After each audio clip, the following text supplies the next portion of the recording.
bien, vamos a dar inicio a la parte de discusión y pues esperamos su retroalimentación. Si alguien tiene alguna pregunta o algún comentario que hacer acerca de los cambios que se han mostrado ahora que se pretende hacer sobre la norma, pues hable o calle para siempre. Sí. ¿Qué tal? Buenas tardes. Pocas veces tenemos la oportunidad de tener un panel a la gente que es responsable de las normas. Quizá lo que diga yo debería empezar más o menos así como: pues queridos Reyes Magos, me gustaría que la norma contuviera especificaciones para poder determinar la adecuación del diafragma rígido. Sé que hubo una propuesta del doctor Mario, no sé si se aceptó o no, pero yo siento que es una preocupación grande, ¿no? Verificar el diafragma rígido de las losas.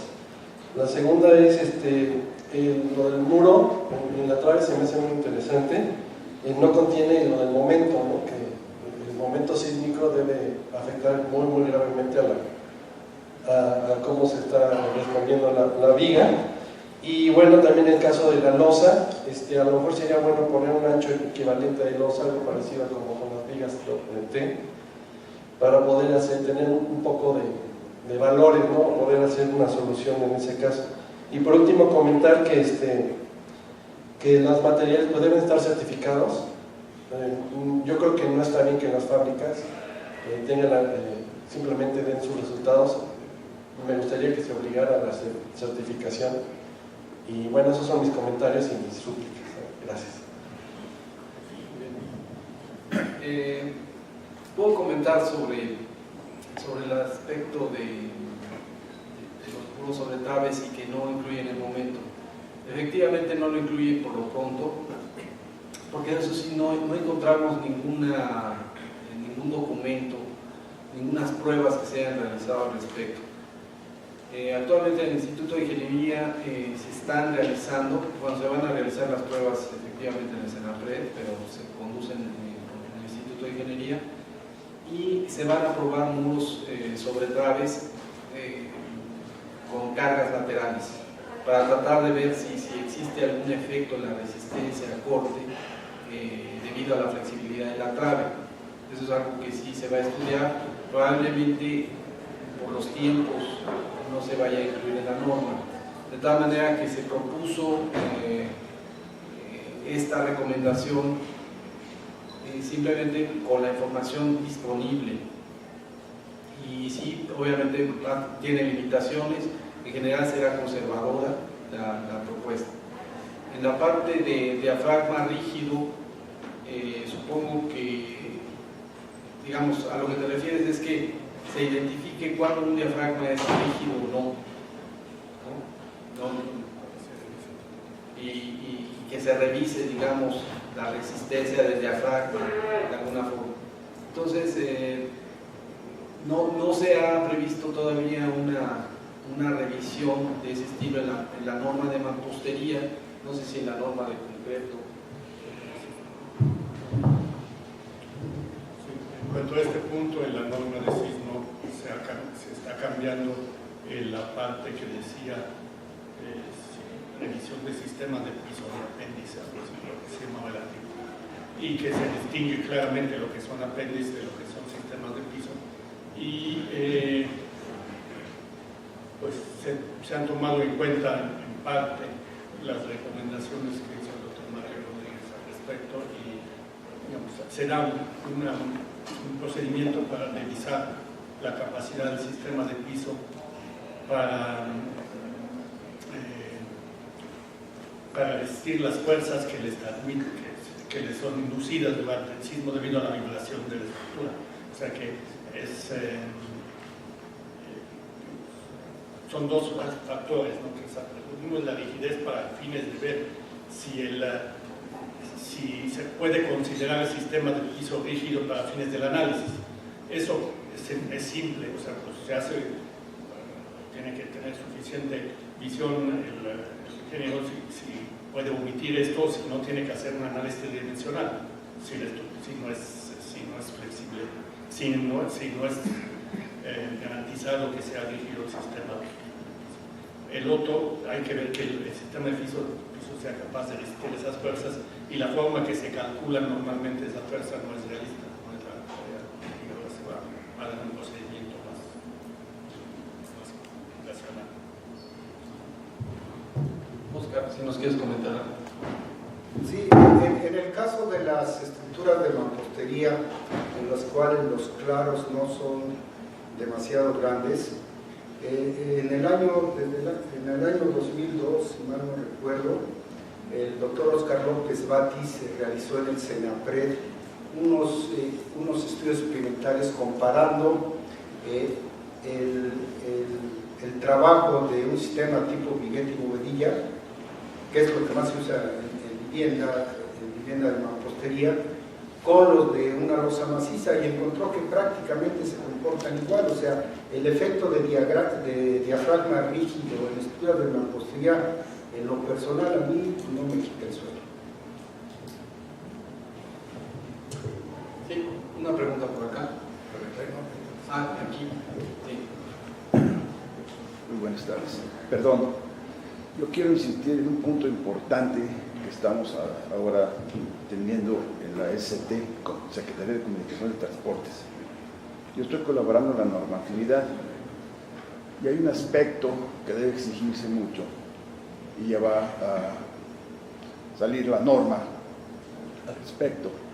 Me refiero a lo siguiente: aunque la resistencia o sea, los requisitos de resistencia de las normas y demás, queda implícita la durabilidad. Vaya, las concreteras, voy a hablar de carreteras donde ponen concreto y cemento porte, la durabilidad no es de los años que dicen, al año hay que reponer losas, y sabemos por qué. Durante el control de calidad le suben al cemento las concreteras para que dé la resistencia, para absorber todos los pecados de arenas sucias y esas cosas. Entonces en la norma ya se va a poner cómo debe estar todo eso. Ustedes saben que es un problema muy grave en México, la calidad de las cosas, pero sí debe haber un adendum o un apéndice donde se exija ciertas cosas mínimas para que esto no ocurra, porque la resistencia sí la da, pero lo demás no. No sé si me expresé. Perdón. No sé si... En la norma de concreto existe un capítulo sobre durabilidad y se dice las condiciones, según las condiciones de exposición que está expuesta, la severidad de la exposición de la estructura, ciertos requisitos en cuanto a la dosificación del concreto y en cuanto a cómo utilizar los recubrimientos, sobre todo, que son los factores. Uno de la dosificación, el otro los recubrimientos de concreto. En las normas de mampostería, hasta donde yo sé, no hay nada al respecto, pero en sí los materiales de mampostería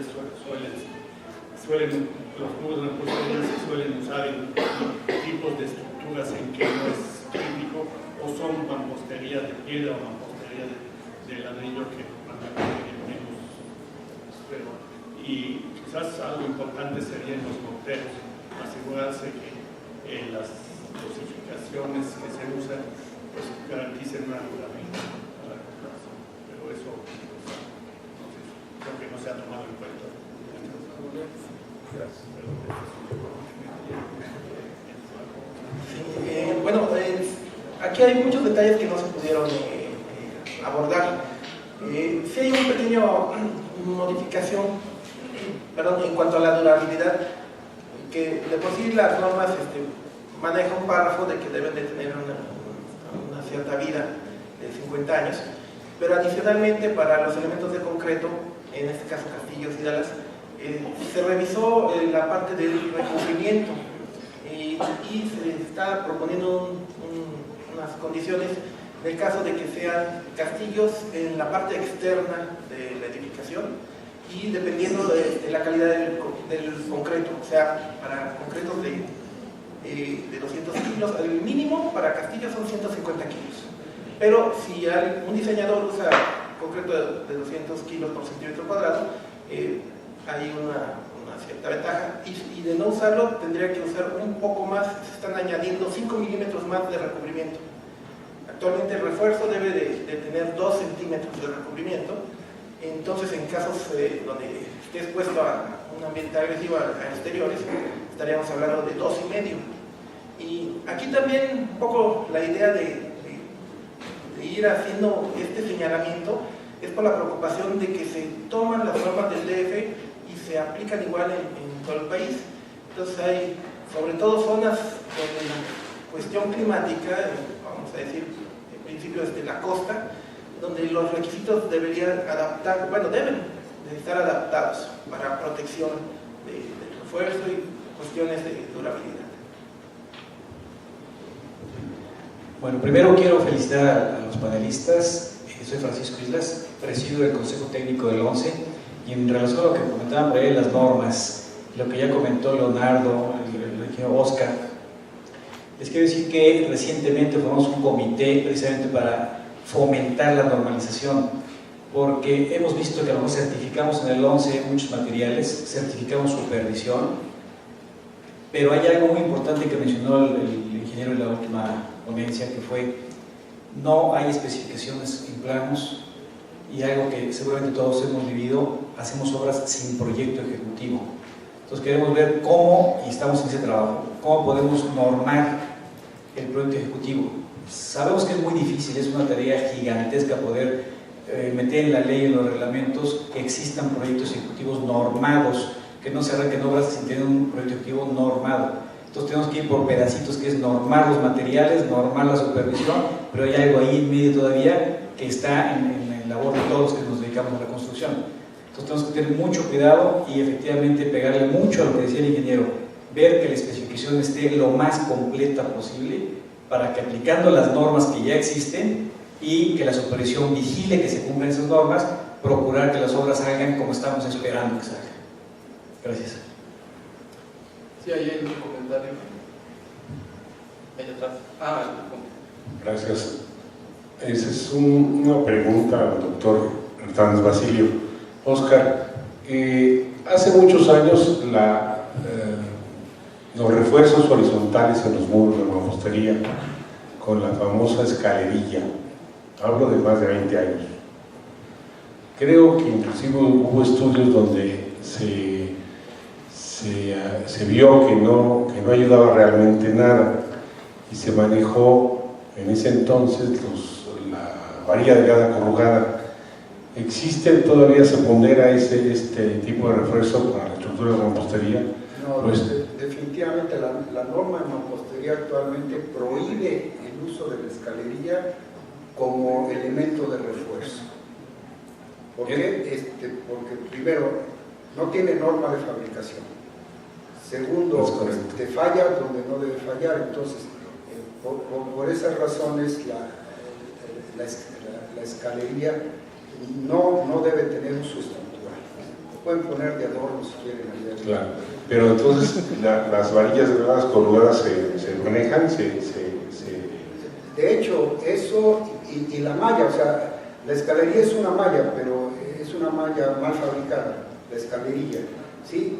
La malla se permite su uso como refuerzo estructural. ¿Por qué? Porque cumple cierta normatividad dentro de lo que implica, por ejemplo, no fallar en el nudo de fusión. ¿Sí? Eso y los aceros de diámetro pequeño, se ha visto que como refuerzo de mampostería, la malla y este refuerzo son excelentes para darles capacidad de deformación. Es correcto, porque inclusive los fabricantes lo digo ahorita porque es así, los fabricantes de electrosoldados que han proliferado, fabrican la malla, pero de escalerilla como río, así, y se sigue utilizando. Y en el mejor de los casos, porque de hecho la mampostería la maneja, como se mencionó aquí, sin ningún control, y además es un procedimiento, un sistema, un paso que hace la construcción, que es un destajo, y entre más rápido mejor. Ahí hay un foco rojo. Yo estoy totalmente de acuerdo. Sí, pero desde hace tiempo la norma prohíbe el uso estructural de la escalera.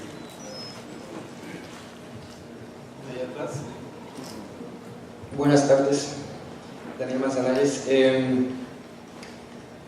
Tengo varias inquietudes, especialmente para el doctor Escalante, doctor Pérez Gavilán, sobre el tema de los muros desplantados sobre vigas. Es un tema bastante complejo, de hecho hay muy poca literatura e investigación experimental sobre eso, se entiende muy bien. Incluso hemos encontrado muros desplantados directamente sobre losas, en las zonas pues, difíciles como la zona de la colonia Roma y aledaños. Entonces se me vienen a mí algunas preguntas, y es precisamente lo que decía el compañero: el efecto sísmico sobre estos muros. Entiendo que es complicado cuantificarlo, considerar los aplastamientos y los agrietamientos que se pueden dar tanto en la losa o en la viga como en el propio muro, ¿no?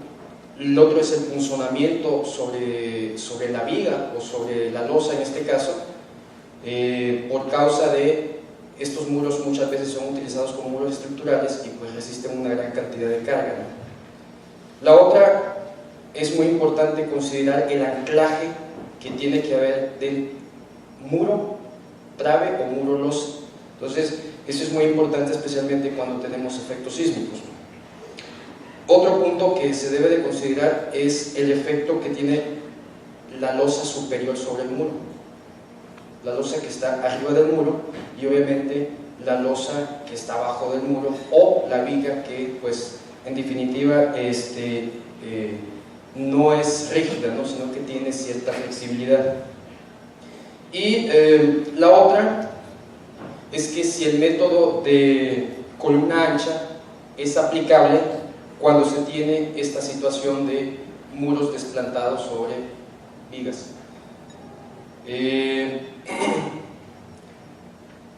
Antes que nada me gustaría pues decirle que un servidor comenzó una investigación en la UAM junto con el doctor Alonso Gómez Verdán de muros desplantados directamente sobre losa. Hay una tesis de esto. Justamente la semana anterior se hizo la prueba experimental de esto. Sería muy bueno que se viera qué información se obtuvo sobre esto. Se desplantó un muro directamente sobre una losa cuadrada y se le aplicó una carga vertical de servicio, y luego se le aplicó una carga lateral cíclica. Entonces sería muy bueno pues ver qué es lo que podría pasar ahí. Para el doctor Meli me gustaría preguntar, disculpen que me extienda, pero es muy interesante el tema del diafragma rígido. Entiendo que en algunos reglamentos se tiene dos sets de fuerzas, una para calcular los efectos sísmicos sobre el edificio o sobre la estructura, y otro set de fuerzas que es para calcular la resistencia del diafragma horizontal en sí, ¿no? Generalmente estas fuerzas del diafragma, para el cálculo del diafragma, son mayores que las propias fuerzas del edificio. Entonces me gustaría saber en qué bases o con qué bases, si se hizo esa modificación, si es que se hizo, para el cálculo de la resistencia del diafragma. Y finalmente pues felicitar al maestro Leonardo Flores por incluir la normatividad vigente dentro de las normas de mampostería, especialmente. Prácticamente todas son normas 11. En estas normas pues se trabaja mucha gente involucrada dentro de lo que es la normatividad, y pues son normas muy buenas, y que no es justo que se dejen fuera de los reglamentos. De hecho deberían ser parte de los reglamentos, ¿no? Entonces nada más eso, muchas gracias. Bueno, en la parte de muros sobre traves, como había comentado, efectivamente el momento no está ahorita directamente considerado. Digamos, sí se van a hacer algunas pruebas de laboratorio, y ya se están construyendo incluso los especímenes para hacer ese ejercicio, y digamos, pero eso no irá incluido en la norma de mampostería probablemente, sino que será incluido en la parte de la norma de concreto probablemente. Las concentraciones, como se diseñan las traves, en realidad es tomar en cuenta cargas concentradas debido a la concentración de esfuerzos en el muro, en vez de considerar una carga uniforme, considerar concentraciones. Si esas concentraciones están cerca del apoyo, por ejemplo, pues sí generan un estado de esfuerzos de corte, como lo clasifica el reglamento, como por fricción. Y así es como se analizan por cortante. Y por flexión se puede calcular, o en algunas de las referencias que hemos consultado, sí hay recomendaciones de cómo calcular el momento que debe tomar la trave. Porque como es un problema de interacciones, ese es el gran problema para el diseño de la trave, cuánto le toca. Y sí hay algunas recomendaciones, tienden a ser bastante conservadoras, porque de hecho la forma como se hace el experimento, todo en general es bastante conservador. Las vigas son simplemente apoyadas, etcétera, cosas que se obtienen resultados para casos muy desfavorables y se aplican a casos generales. Entonces, en general son conservadoras. El anclaje obviamente debe tomarse en cuenta, pero normalmente se considera que los castillos están debidamente anclados, ya sea en la losa o en nervadura o trave. Y el efecto de la losa superior, digamos, consistiría en una condición de frontera, digamos, es la condición de frontera que nosotros, o que se está suponiendo en estas recomendaciones, es que está restringido el extremo superior del muro al desplazamiento lateral. Esto es porque si un muro, por ejemplo, que desplanta sobre una trave, no se considera esa condición de frontera, pues quiere decir que pudiera rotar como cuerpo rígido. Entonces no es una condición muy irreal. El resto de la estructura, digamos, restringe el desplazamiento lateral para efectos del muro en la parte superior. Entonces esa es la consideración que se toma en cuenta. Lo que no se toma en cuenta es una restricción, por ejemplo, qué tanto restringe al giro. Eso es un efecto mucho menos importante que el desplazamiento lateral. Entonces no se toma en cuenta la rigidez de la parte superior, digamos, del muro. Y, digamos, eso en cuanto a la condición de frontera. Otro aspecto, no sé ahora.